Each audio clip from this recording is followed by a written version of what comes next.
Hey guys and girls, welcome back to 999. So, yeah, I know this series isn't as popular as most of my other ones, but I want to finish this because the actual second game in the series, which technically is the third one to be released, but the second one in terms of this like where it places is coming out like probably like in 2 weeks, and I'm going to let's play it. I'm gonna let's play this third game as well, or the second game that takes place in the third spot.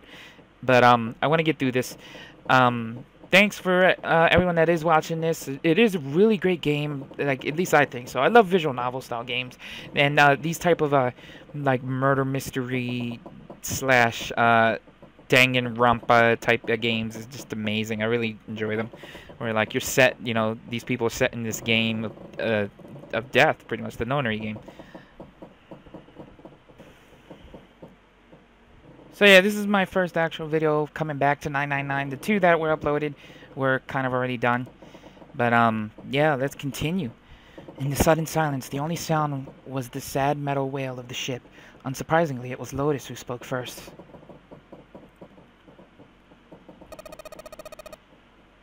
Well, what are you waiting for? We're wasting time. Why don't we hurry it up?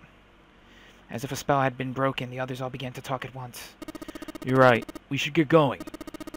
That's all we can do right now. 7. Seriously, honestly, I was getting kind of sick of listening to you guys talk. You too, Santa? I have to find my brother. Wait, all of you. Think about this. There has to be a way to get everyone out. There has to be. Right, Jumpy? Say something. Yeah, let's think. There's gotta be another way. His words sounded hollow and fake. Fine, forget about it. I'll figure it out on my own. She spun around and ran toward Ace.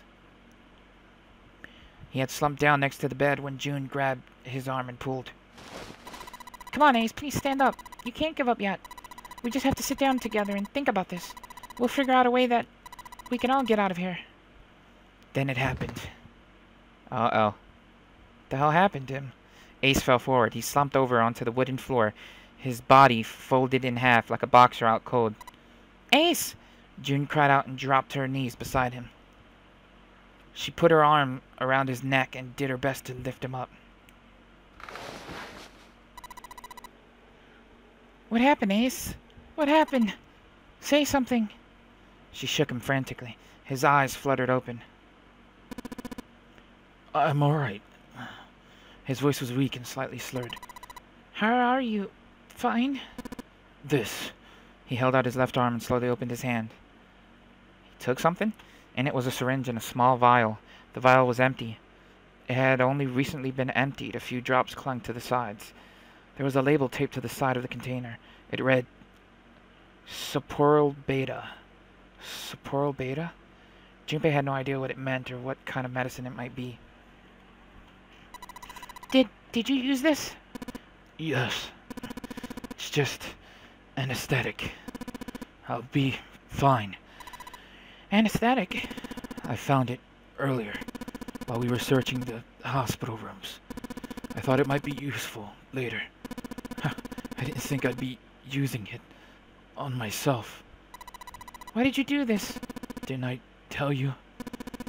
I'd like to take a nap. I really am very tired.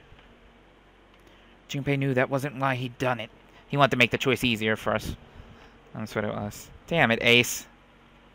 Ace had injected himself with anesthetic to forestall Junpei and June's attempt to bring him along. Yeah. That was his whole game, I guess. If he couldn't move, there was nothing they could do. He'd injected himself so that they would be forced to leave him behind. Ace! Is there something you want to say? I'd just like to sleep.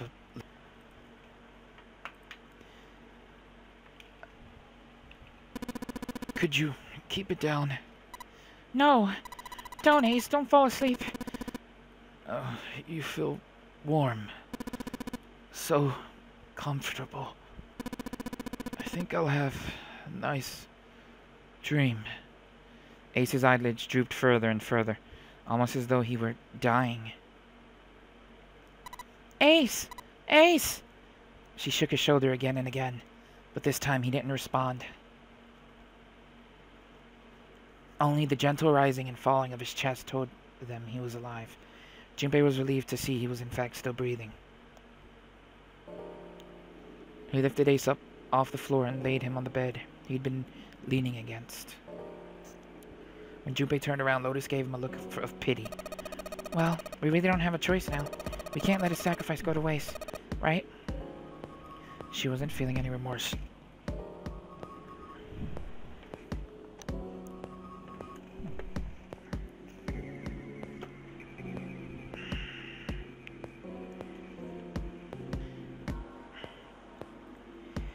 She wasn't feeling any remorse. Junpei was sure of that. Still, he held no ground upon which to oppose her. It felt wrong, but he had to agree. Then suddenly, Santa spoke. Yeah, but we're not done choosing yet, are we? Huh? What do you mean? Well, we haven't decided who's going in what door. Ah, yes, that's true. Well, enough of this screwing around. Let's decide. You first, Lotus. Which door you want? I want door number 8. It's the same number as my bracelet number. Got it. You're 8. You're next, 7. Which one do you want? I'll take 7. I can't get along with that old lady. What? What did you just say? Her face distorted by rage, Lotus took a step towards 7. He threw up his hands and made a face like a child caught with his hand in the cookie jar. Ugh, you're going to get it next time. She shot him a glare that would have melted steel, then turned and stalked off. Alright, who's next? Santa's gaze moved across the 3 people left. Finally, they stopped on Junpei. Junpei, which door do you want? At last, Junpei's mind was already made up. So I can go to door 7 and go with 7, or door 8 and go with Lotus. Or I can choose door 3 and go with whoever decides they want to go down there. I'm either going to go with Lotus or I'm going to go 3. I think I'm going to go 3, though. I want to go through door number 3. No, you can't. Huh? Why? Because it's impossible. If we split ourselves into 3 and 3, then we give up on going through door 3. Why? The bracelet numbers for the 6 of us are 3, 4, 5, 6, 7, and 8. There are 2 Then why would they give me the option? That's... With 3 people. 3, 4, 5, or 6, 7, 8. That's it. Of course, 2 teams can't go through the same door. I see. That means 1 team would get left behind. That's right. That doesn't happen if we go through door 7 or 8. No, they're fine. We've got 3 options. Santa began to explain. Plan A, go through door 7 with 3, 5, 8, and go through door 8 with 4, 6, 7. Plan B, go through door 7 with 4, 5, 7, or go through door 8 with 3, 6, 8. Plan C, go through door 7 with 3, 6, 7, or go through door 8 with 4, 5, 8. Those are the only 3 options. That's it. At least if we want to get all 6 of us out of here. That was when Junpei realized. Plan A divides into 2 teams, 3, 5, 8, and 4, 6, 7. Plan B divides into 2 teams, 4, 5, 7, and 3, 6, 8, and Plan C divides into 2, 3, 6, 7, and 4, 5, 8. There was one thing they all had in common. In every single combination, 5 and 6 were never on the same team. In other words, if all 6 people were to move forward, Junpei and June would be separated. June and Junpei had been friends when they were kids. He trusted her more than anyone else on the ship. If he chose 7 or 8, he'd be taken away from her. Was that something he was prepared to do? Anyway, that's the deal, so think it over. You got 2 choices, 7 or 8. You can't choose 3. If you choose 3, you're going to be leaving 3 people behind to die. So what are you going to do? 7 or 8? Time to choose. Junpei thought hard. After thinking it over, his conclusion was... Take the risk and choose door 3? Oh, God.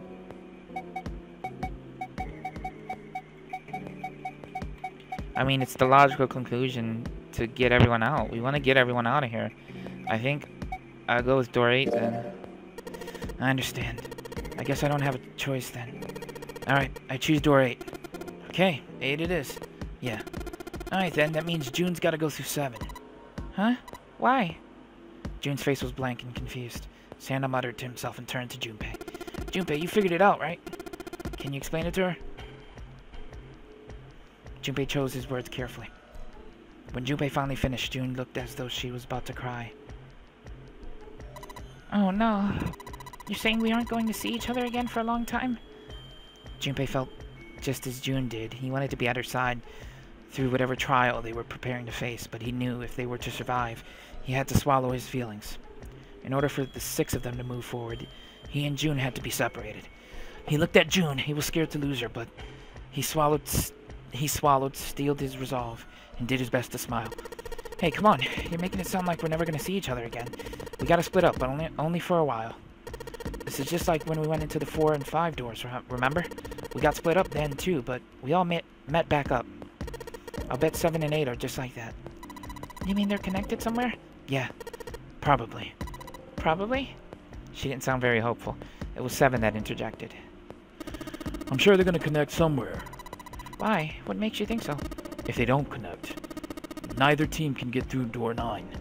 In other words, the game would end right here. Zero's been on top of his shit so far. I don't think he'd blow it now. I'm damn sure that son of a bitch wants to have his fun as long as possible. He's not gonna end this game until we get through the 9 door. June said nothing. The tears were gone, but her eyes were still sad as they looked at Junpei. He met them with what reassurance he could manage. Laid his hand gently on her shoulder. Everything's gonna be fine. We're gonna see each other again. I promise. June bit her lip and gave him an almost imperceptible nod. Yeah, promise? Her voice was barely above a whisper. Santa's voice shattered the moment. Damn it, Santa. Oh, you guys are done, right? He stretched and continued. Anyway, that's pretty much it. Clover and I will both go into separate groups. I figured I'll take 7 and Clover can take 8. Some with the ladies. Any problem with that, Clover? Clover looked away and was silent for a moment. Whatever. It was more of a dismissal than an agreement, but Santa didn't seem to care. Alright, we're ready to go then. Let's move. At Santa's command, the group split and headed for the respective doors. Santa, 7, and June walked toward door 7, while Clover, Lotus, and Junpei headed for door 8. For a long moment, they stood in front of the door. Then Lotus laid her hand against her chest and turned to Junpei and Clover. Are you ready? Yeah. Yes. Then shall we go?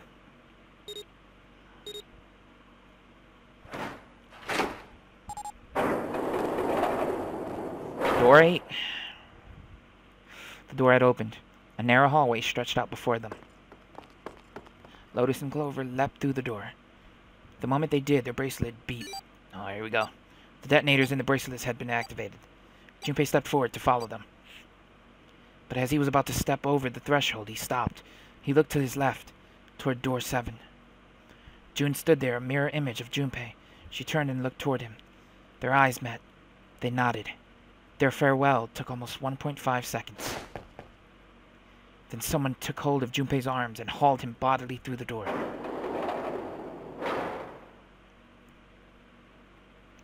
He heard the sound of the numbered door slam shut behind him. Alright, we gotta go. His bracelet gave a cold electronic beep. 81 seconds left! Hurry! Lotus snapped at him and ran to the dead. Junpei and Clover followed her as fast as they could.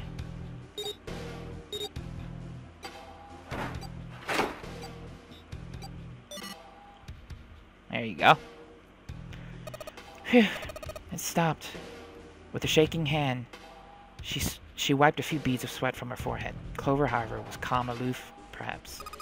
Pointless, she muttered to herself without emotion, and began to walk down the hallway, leaving behind a confused Junpei and Lotus.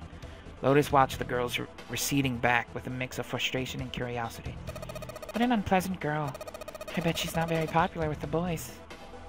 Her sarcasm seemed a little more biting than was perhaps necessary, but she sighed and started after the younger girl. After taking a moment to catch his breath, Junpei followed.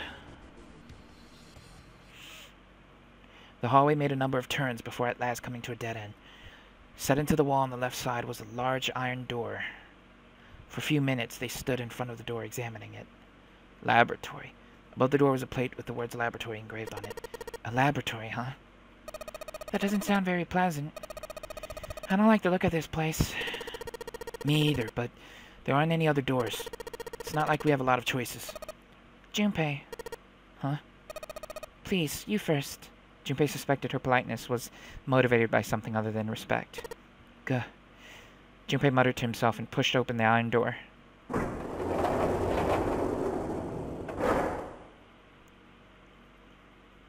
His first step inside were tentative and careful, but as he examined the room, it became clear that there was no imminent danger. Lotus followed him in, and Clover brought up the rear. The room they found themselves in was divided into two separate areas by a curved wall. A thick glass window built into that wall made it possible to see into the other side of the division. Junpei walked to the window and looked through. What the hell? He wasn't sure what else to say. Yeah, what the hell is going on down here? In the center of a room shaped like a quarter circle, a mannequin lay on what looked like a medical exam table. That looks so creepy. Junpei jumped a little. He hadn't noticed Lotus come up next to him. You don't think that thing is going to suddenly sit up or something, do you? Well, I don't know. I mean, look at all those cables sticking out of it. If we press the wrong button, I don't know. Stop it. Just thinking about it is terrifying. She was gripping her arms, the knuckles on her hands white. It was then that Junpei noticed Clover. She was still standing near the entrance of the room. Her face had the appearance of calm, but it was drawn and somehow sad. There was something almost pitiful about her. That's kind of rude. Junpei walked over to her and as kindly as he could spoke. Are you okay? Clover looked away. What are you talking about? What? I'm just worried about you. You've been real quiet. What? I can't be quiet if I want to? Well, I mean, of course you can. I just... Okay, then, if I can't be quiet, if I want, just leave me alone, okay? Come on, you know I can't do that. We gotta work together. Clover bit her lip and was silent for a moment, then suddenly, Junpei, you just don't get it! Her cry took Junpei by surprise, and he stumbled backwards a few steps alarmed. My brother's not the kind of person who'd just leave me behind. Something happened to him. Something bad. Junpei had nothing to say. Lotus, jolted from her mannequin nightmares by Clover's voice, turned toward them. What happened? Clover's eyes slid to Lotus, then back to Junpei. Look, just don't bother me, okay? Leave me alone. Finished, she turned around.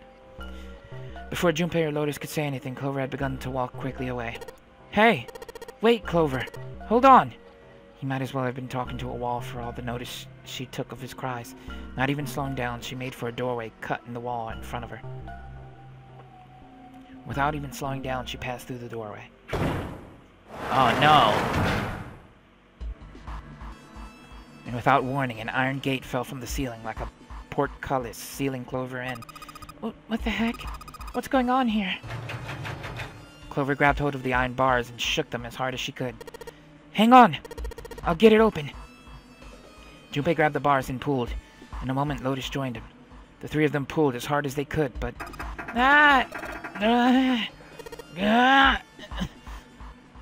Damn it, it's not moving. Wait, are you just gonna give up just like that? No, I'm not giving up. This has gotta be another one of Zero's puzzles. If it is, then there's gotta be a way to open it. Junpei nodded. Just what I was thinking. Now all we gotta do is find it. Lotus and I can look around here. Clover, you're gonna have to see if you can find anything in there. Oh, yes, I'm on it. Here we go. Puzzle solving time. Get you out of there, Clover. Seek a way out.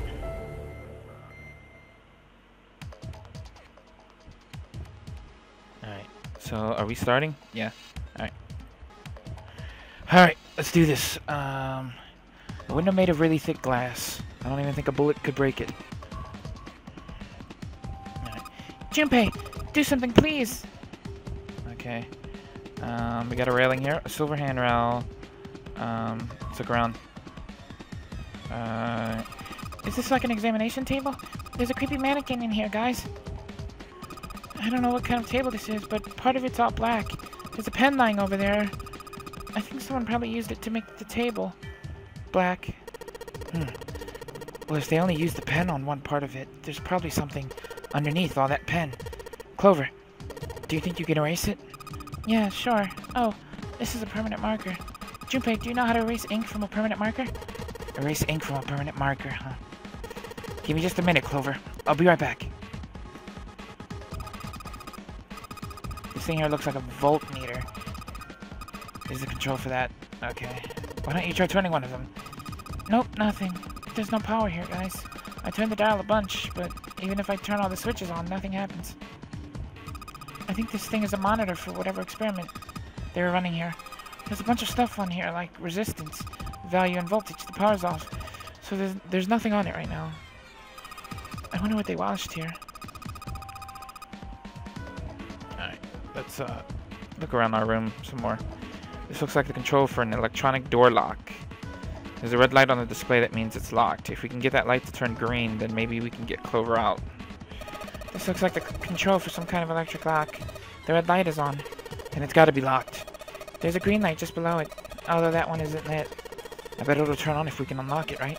Yeah, but how are we going to unlock it? There's no keyhole, no card reader, and no keyboard for putting in a password. I have no idea. Okay, what is this? This is a keyhole. This looks like a keyhole for the activation key. This is a really old type of keyboard. I think this thing's supposed to power that machine in the other room. Well, it doesn't appear to be doing that. I wonder how we're supposed to turn it on. Probably with whatever goes into that keyhole. There are 2 levers here. Do you think they activate something? Or why don't you move one? Alright, I'll give it a try. Nope, doesn't look like anything happened. The hands on the clock have stopped moving. The clock may stop, but time goes on. No time to screw around. We need to figure out a way out of here. There's a lot of stuff here. I don't know how we could use any of these. Well, I can say for sure that I do know how to use at least one of these things. Which one? The one on top. I think it's a power cable. The power cable, huh? I'll take that. Power cables. Alright.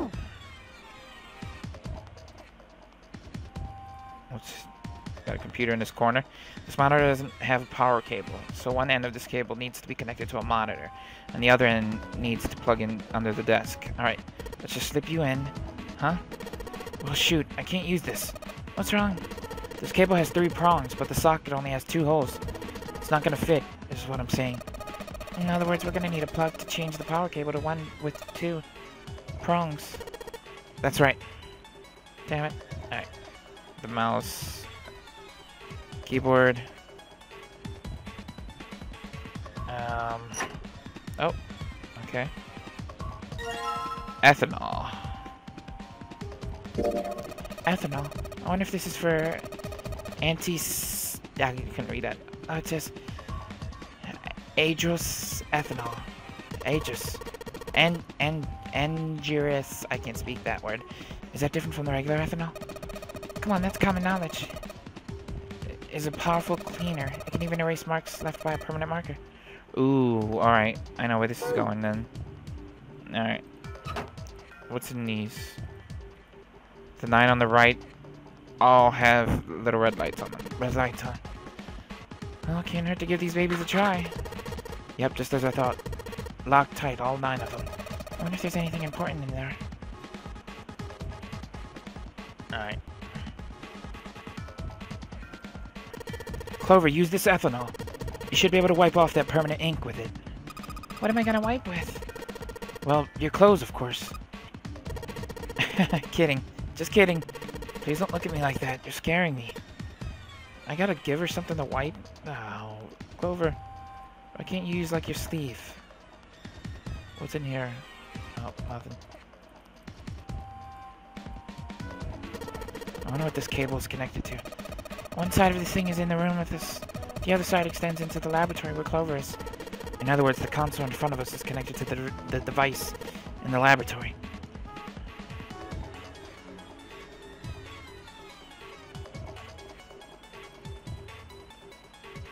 These lockers are a little larger than the ones on top. Let's see if there's anything useful in here. And nothing. What about the box up here? It's a cardboard box. There's some papers and stuff in it. What's in the box? Looks like it's quite full. As far as I can tell, it's a bunch of notes about some kind of experiments, but it's all really technical and stuff. I don't really get it. Okay, I mean, all I have is the cable. She can't use that to wipe.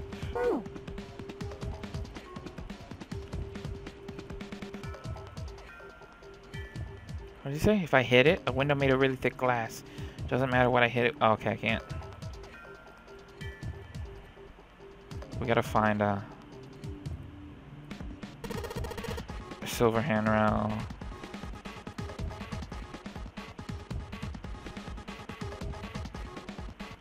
It's a rack. There are a bunch of cables on it. Somebody cut the outer stuff off the cables.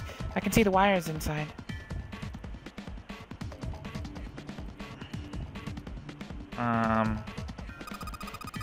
There's something sticking out of the mannequin's head, like wires or something. What the hell were they doing in there? Huh? Why is she all quiet now? They were doing experiments on humans. Probably. Oh man, now she looks sad.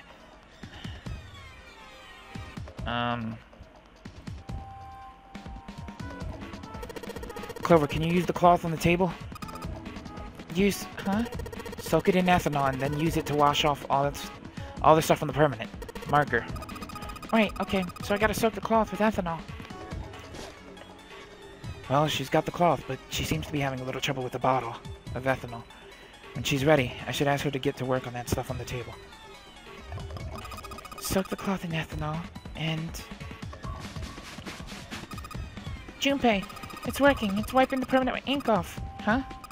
There's some kind of weird drawing under all the permanent ink. What's the deal? That drawing Clover found. Maybe I should ask her to take another look at the table. I wonder what this is.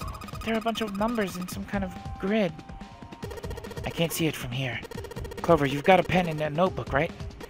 Could you write those numbers down and then hand them to me through the bars? Okay, Roger. Alright.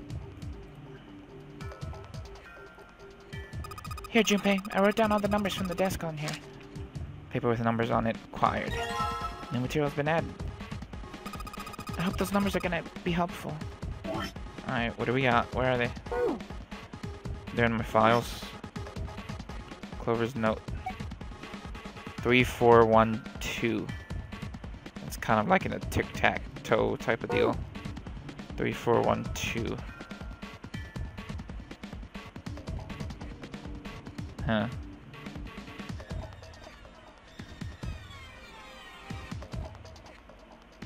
I need to find like something to 3412.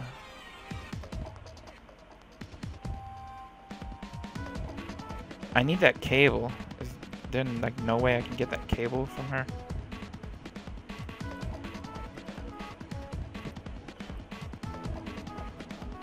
Because she said that there was cables on that desk. Like she can't hand me them. They're on the ground. Anything? I guess this drain is for water, huh? Well, there's nothing here.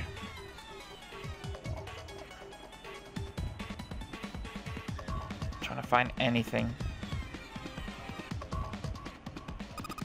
Those are the stairs I just came down. The bars and the gate are just above me.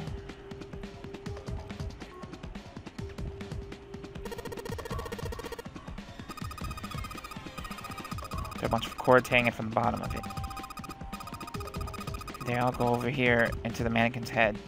So the device and the mannequin are connected. What the hell are they doing here? Oh man, back when this laboratory was active, that wasn't a mannequin in there.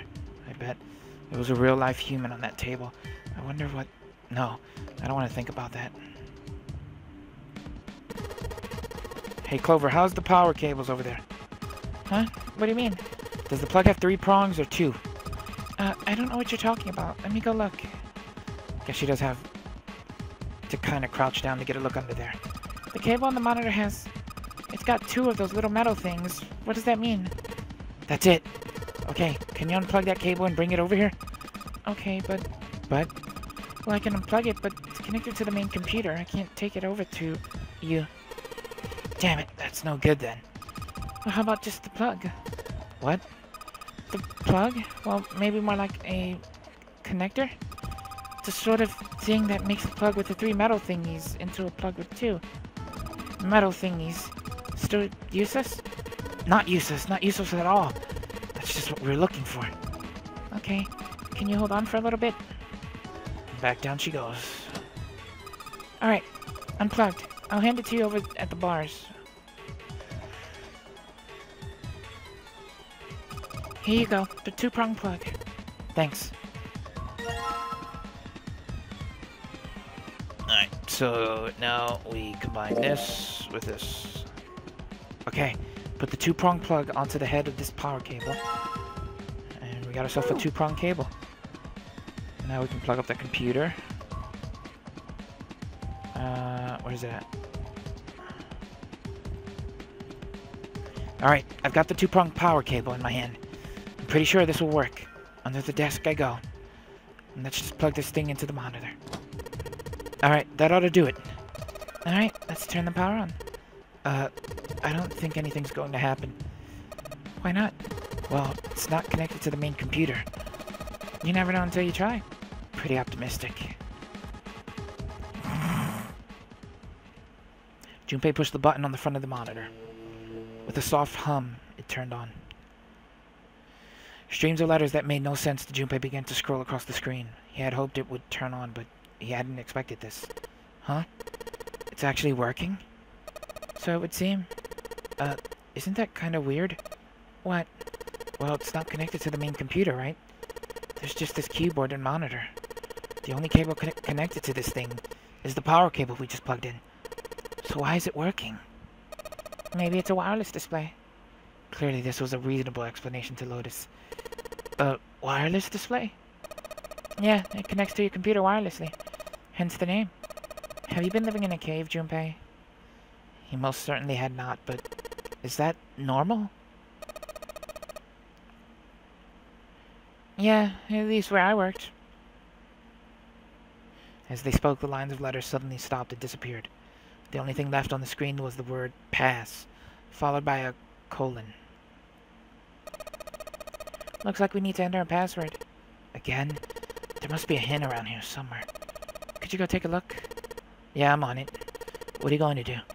I'll see if I can do something about this on my own. On your own? Yep, on my own. Lotus pulled over the nearest chair and dropped herself down onto it in front of the keyboard.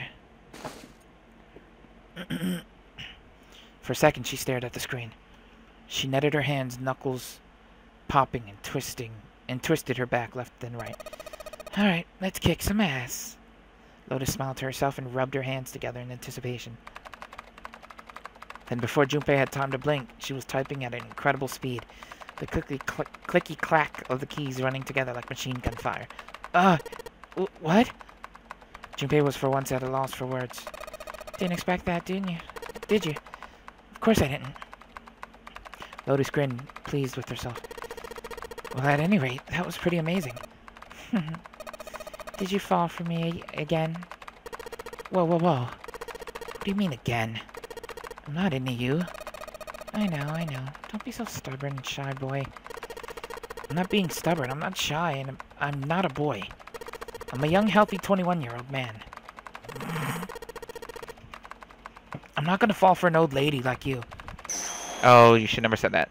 Suddenly, the guttural roar of a ferocious animal filled the room. Or so Junpei thought for just a moment. Lotus's hand suddenly stopped and her shoulders stiffened. Old lady? Did you just say, old lady? Oh crap, thought Junpei, I went too far. Oh well, it was a nice life while it lasted.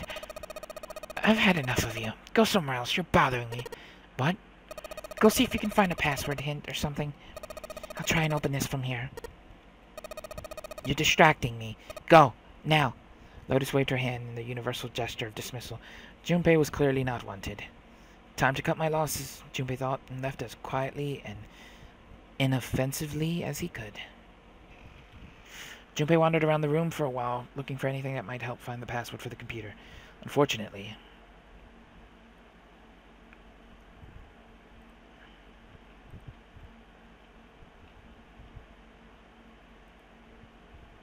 he found no clues whatsoever.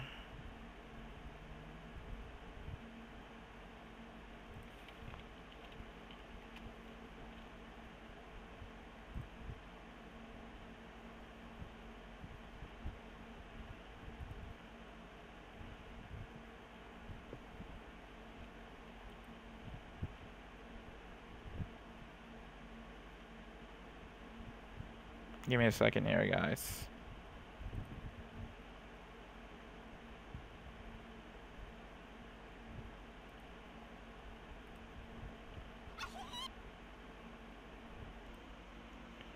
Alright. Bullseye. Junpei, I did it! Excited cheering erupted from near the monitor. He hurried back to find Lotus looking rather smug.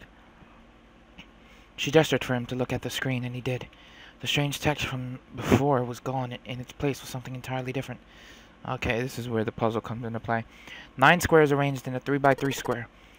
What is that? I don't have any idea. It just showed up after I cracked the password. You think it's a puzzle? It certainly looks like one. As she spoke, Lotus stood up. Huh? Aren't you gonna, I don't know, do more computer stuff? I can't do anymore. It won't let me do any more programming. See the keyboard? Nothing. So there's nothing more I can do. Well, I guess I'll leave this to you then, Junpei. What? Let me take a break. I did my part. He wasn't sure what to say to that. She certainly had done her part. In fact, without Lotus, they probably would have run completely aground. I shouldn't rely on other people so much, Junpei thought to himself. From here on out, he told himself he would rely on no one else. Junpei crossed his arms and stared at the puzzle shown on the screen. Alright, so this is gonna be annoying. How does this work?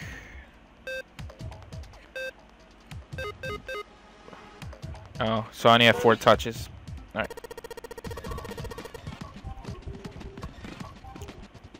Alright, so let's look at the file. So it goes bottom right, upper right, upper left, and then middle. Bottom right, upper left, and then middle. Bottom right, upper left, and then middle. Wow.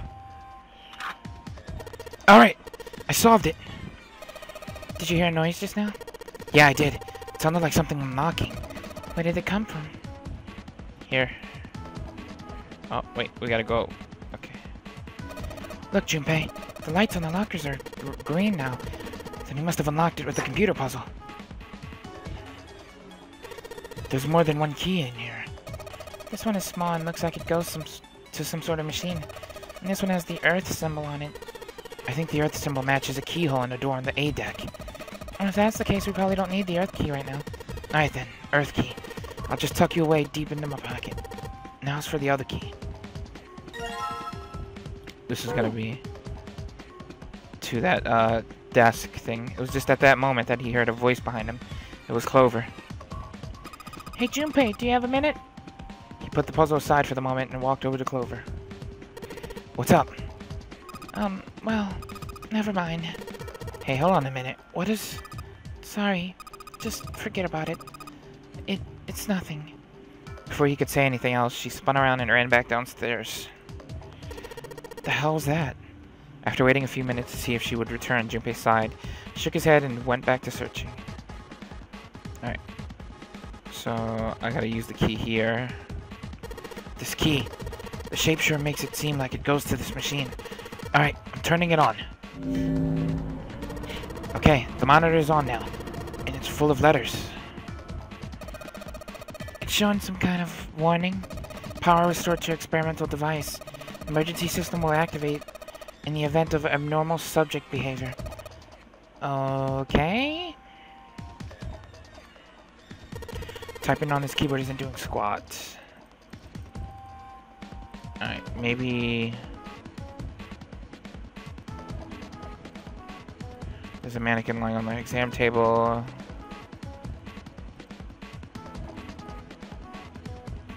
So I turn that on. Oh, wait, we can pull these now probably, right? Oh, I thought we could. Okay. Yeah, now what do we do here? Power restored. Oh, wait. Didn't this go to... Oh, damn it. I didn't mean to hit that again. I thought this went to these doors here.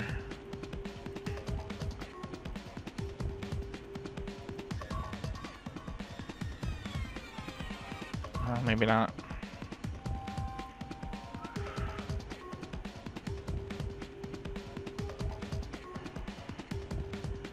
Restore the power. says power restored to experimental device. Where is the experimental device, though? That's what we need to find. Can I talk to Clover? It might be in there somewhere. Junpei, thank you so much for everything. Whoa, what's this all about? And also, I'm sorry I messed up. Hey, we can talk about this when we get you out, okay? You hang on, Clover. I'm gonna get you out of there. Yay. I think this is the first time I've actually seen a genuine smile out of this chick. She's happy that we're not giving up on her. Is it this? Junpei, this thing in here is on now. Yeah, that's because we activated the power over on this side. Could you, like, play with it a little? Okay. Yeah. I'll turn this dial here. Turn, turn, turn.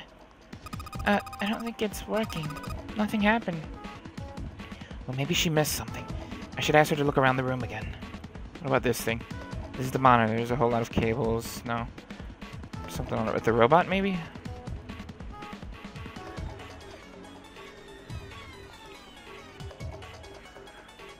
Or do I make her... Do I have to ask her from here? I'm gonna get Clover out of there. Oh, no, I don't. Okay. I gotta get her to look around a bit. Wash basin. Maybe if you increase the voltage? Roger. Will do. Okay, I'm gonna go all the way to max voltage. Max voltage? Hey! Wait, Clover! Oh, shit. Oh, no, she's gonna wake that thing up, isn't she? What? I think, Oh, no, she short-circuited it. Okay. Oh my god! The mannequin's head! Oh no, she's stuck in there now. Oh man, that sounds like a fire alarm. God, what the hell? Fire detected, fire detected. The emergency system will be activated. Evacuate the room immediately. Crap, crap. Wait, did something just open? Something opened. But the control device for the electronic door locked. The green light is on. Junpei, look at that light. Yeah, it's green. The emergency system has activated and disabled the lock. Now we can save Clover. Junpei! Come on, kid, jump! She's safe. Oh man, that smoke is some serious business. Time to close this door again, I think. Clover, are you okay? Are you hurt?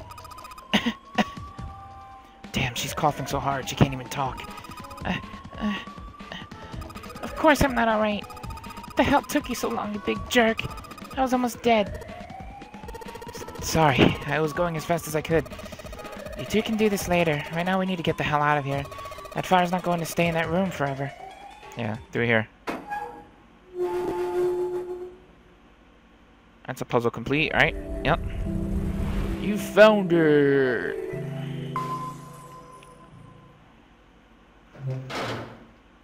Junpei, Clover, and Lotus leapt out of the laboratory, slamming the door shut behind them.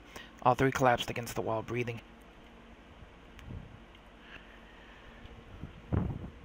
Junpei's heart was pounding in his chest, and his whole body felt weak. He inhaled gulps of clear air, and with each one, he could feel his body begin to calm. Alright, let's go. They nodded to each other and started off down the hallway. Before long, they found a few new doors, but all of them were locked. Soon they had tried all of the doors, but one. The final door sat in a corner of the hallway. I'm actually going to end this here. Thanks for watching, guys. Leave a like, subscribe, share with a friend. I hope you look forward to the next one. Bye-bye.